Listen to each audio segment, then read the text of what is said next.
Hello and welcome to ACT Prep. I'm your English teacher, Miss Abear. Yesterday we looked at some general accommodations and resources and things that will help you be successful on the ACT as a whole, not necessarily English related.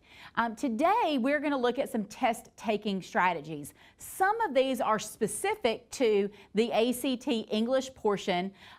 Some of these are just general good test taking strategies. So I hope that you're ready. You may want to bring a piece of paper or pencil. You may want to just have some things ready in order to so you can come back and look at and read over some of your notes of those things that are going to help you find success on the ACT English portion. So let's look first at pacing.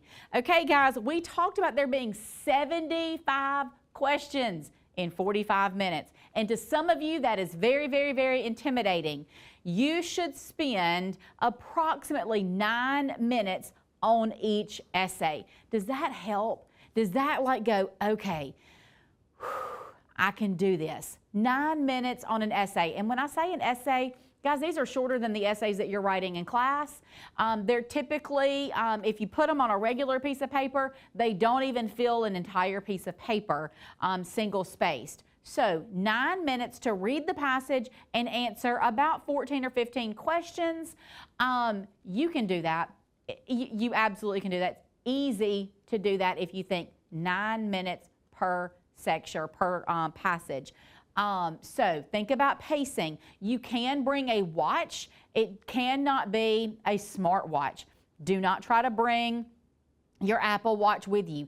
Get you one of those cheap watches from Walmart that has the digital time on it, and keep it flat on your desk so that you can pace yourself. Write down what time you start and write down every time 9 minutes for each section so that you can go, okay, I'm on pace. Okay, I'm on pace. Okay, I'm on pace as you go through each section.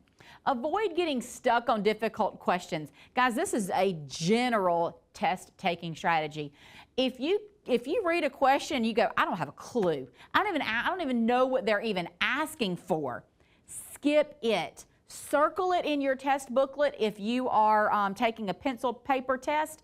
Circle that question. Make sure that you skip the answer response on your answer document so that you don't get your so you don't get confused and end up putting, let's say that you skip question 2, you don't want to put a question 3's answer in question 2's spot. So make sure that you mark that somehow, but be very careful on that answer document because it's very, very sensitive. But just be cognizant of, I'm skipping question 2, so I need to when I'm answering question 3, I need to make sure that I put that in the correct spot. But don't get caught up. Don't go, I got to figure this out. I got to figure this out. I got to figure this out. Oh my gosh, and start letting your anxiety get to you. It's just not worth it. Just skip it and move forward, because you can still get a really high score and miss a few questions, and it's not going to hurt you. The ACT only scores your correct responses. So if you get it wrong, you just get it wrong. And yeah, don't worry about that. Move on. Don't get stuck on any one question, and that's good for any test that you take. For both any of the sections, really, you need to be able to read clearly and carefully. Make sure that you're taking your time. I know that this is a timed test, but take your time. When you've been practicing, then you should know that you should have your pacing down where it needs to be. Specific to the English part, you may find it helpful to read the essay before turning to the questions or before looking at the questions. Some people may need to read the questions first. When you get to the questions, read the surrounding text before and after the underlined portion before selecting an answer. Make sure that you read all of the answer choices, because remember, those answer choices, you may find one that you think is correct, but it might not be the best answer. And then, again, consider the surrounding context. Some questions require you to consider a larger portion of the text. Even though one piece is underlined, it may be in relation to the paragraph before or the context before and those kinds of things. So make sure that you are considering the surrounding context and not just that underlined portion, but read very, very carefully. Considering the answer choices. Guys, avoid evaluating answer choices based only on the way they sound, because we don't always speak in conventional standard English, that's CSE.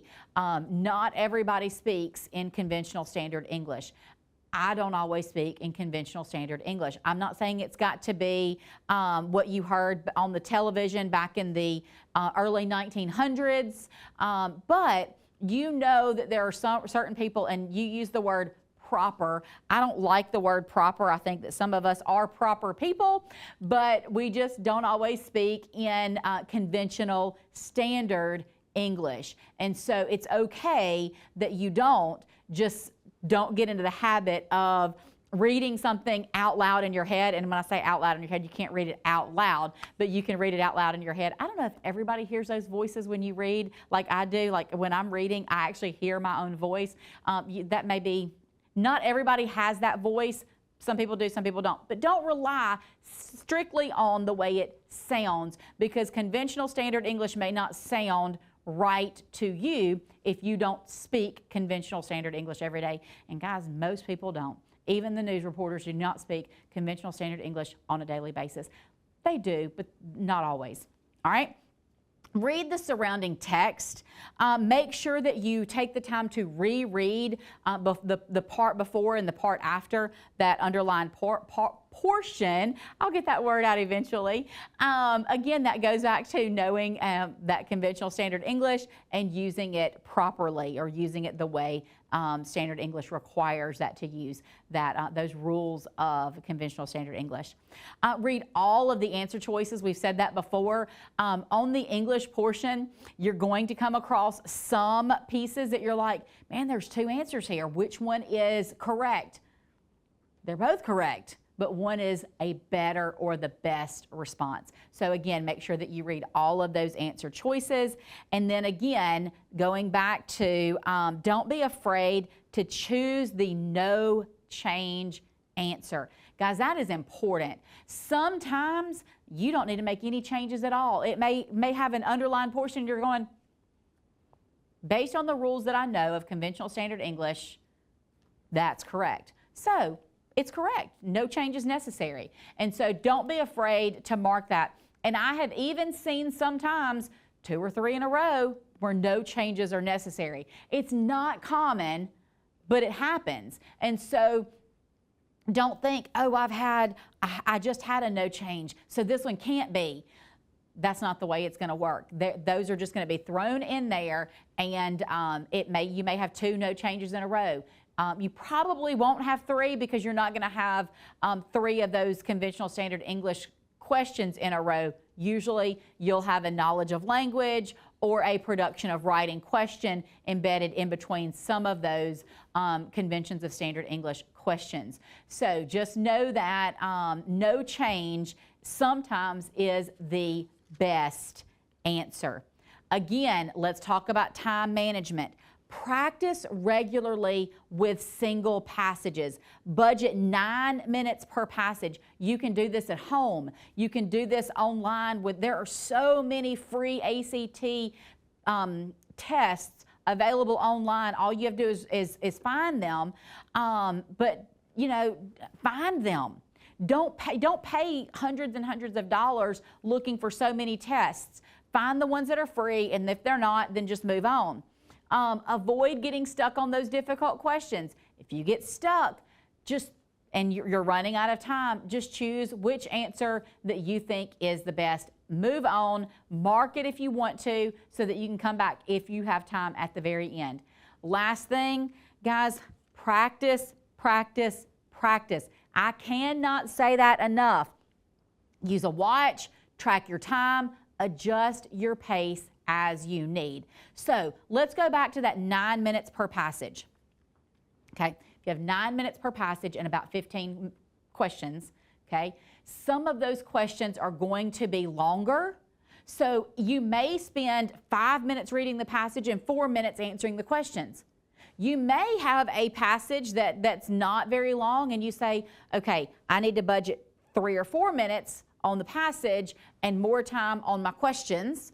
Look at it, just scan it ahead of time and go, okay, I can do this, I can read this in 3 minutes, so then that means I have 6 minutes to answer all of these questions, and you can do that. Be thinking also you can predict as you're reading your passage. You don't have to stop. Let's say that you're reading and you get to question number 3. Because it'll be underlined and it'll say 3, and you go over to the questions and you see question 3 and you want to answer it that way, then go, okay, 3. And you go back and forth. That is a test-taking strategy. You can absolutely do it that way, go back and forth. Or you can read that whole passage all the way through. I find it easier to read the whole passage all the way through and mark answers, not answers over here, but mark up the text. So like if I see a portion that's underlined, I'm going, I think that they're probably going to ask me if this period belongs here, because it doesn't.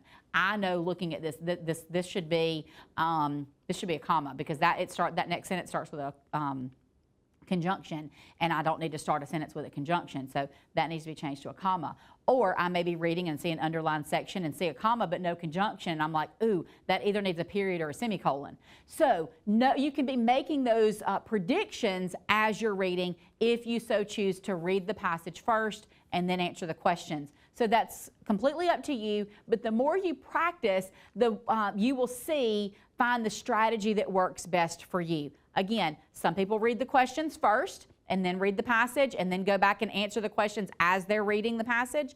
Some people will read the entire passage and then answer the questions, and then some people will go back and forth. They'll go, okay, I'm reading this and now this and this and this, and kind of just go back and forth with reading part of the passage and then going to the questions. Whatever strategy works for you, but here's the thing. You may think that this strategy works best for you, but try them all. Try them all. Time yourself on all of them and keep practicing all 3 methods until you find the one that works best for you. All right, last place for today is marking those answers. Guys, as a test proctor, there are a couple of things that you need to know that I've seen that just give me, as a test proctor, anxiety. There are some people that go through the test and they don't even use the answer document until they finish the test, and then they start marking their answers in the answer document. You may find that works best for you, and that's okay. But I have found where these people are marking their answers and marking their answers, and 5 minutes is called because the proctor is supposed to call when they have 5 minutes remaining, and they don't go immediately to their test document or their answer document because they're not finished with the test, and they think, oh, I'll finish the test and then I'll mark the answers, and they don't mark any answers. And guess what? There's no answers marked on that answer document. They're not scoring your test booklet. They're only scoring that answer document. So if you have not marked any answers, that section is a big fat 0. That hurts my heart when I see that happen, and I've seen it happen just about every time I've proctored this test. I also see lots of people that will go through and they'll mark their answers and mark their answers, and they mark them so dark, and you're supposed to mark them dark, and then they try to erase, and if you don't erase that thing perfectly, it's not going to give you a correct response, even if you have the correct response, but it shows the machines actually read those answer documents, and so the machine will see that you've marked 2 spots, and if they've seen that you marked 2 spots, they mark it incorrect, regardless if one of those is correct or not. So be careful when marking your answer document that you mark it dark enough for the machine to read, but light enough to be able to erase it. Again, that comes with practice. All right. Last thing on here is to make sure that you mark the answer sheet carefully. I've had somebody raise their hand when I was proctoring and said, I messed up. Can I get a new answer document? No. I've seen people really scramble because they were moving along and forgot that they had skipped question 2, and they get to the end and they're on question 75 and they're only on their answer document at 74, and they're like, oh. And if they haven't marked their answers in their answer document and they don't remember which one that they skipped. So they basically have to take that whole section over again in the time allotment, and they don't give you enough time. They don't give you enough time to take that test twice. They give you enough time, barely enough time to take it once. And so make sure that you are very, very, very careful when you're marking that answer sheet. I don't say all of this to scare you. I say all of this to say the whole piece of this test that is so important is just being careful in what you do. It's reading carefully, it's answering carefully, and marking in multiple places. Maybe I will tell you, I find the method that works best for me when I take it, because as a teacher, I take it along with my students, because I find that the questions that I struggle on are the same questions my students are going to struggle on. And so I want to be able to have that conversation with them and say, hey guys, I struggled on this one. What about you? And then we'll find what that best answer is and we'll have that discussion. But going back, I have my test booklet and I have my answer document. And when I have my test booklet here, I'm marking the answers in my test booklet with a circle, and then I'm also marking them on my answer sheet in real time. That may not work for you, but I do encourage you to mark your answers in your test booklet. Now, last thing for today, remember we talked about the resources and that I said that you can order sometimes the test that you took. When you order your test back, you don't actually get your test booklet back. So you're not going to see the answers that you marked in your test booklet. You're not going to see any notes that you made. You will have you'll see a score report that will also give you a copy of the answers, and it basically just has all the answers listed, 1C, 2D, 3, whatever. They have all of your answers, but you don't get your exact test booklet. So if you have questions, you're not going to know that 6 weeks later when you get your score report with that test booklet, because it's just a generic one.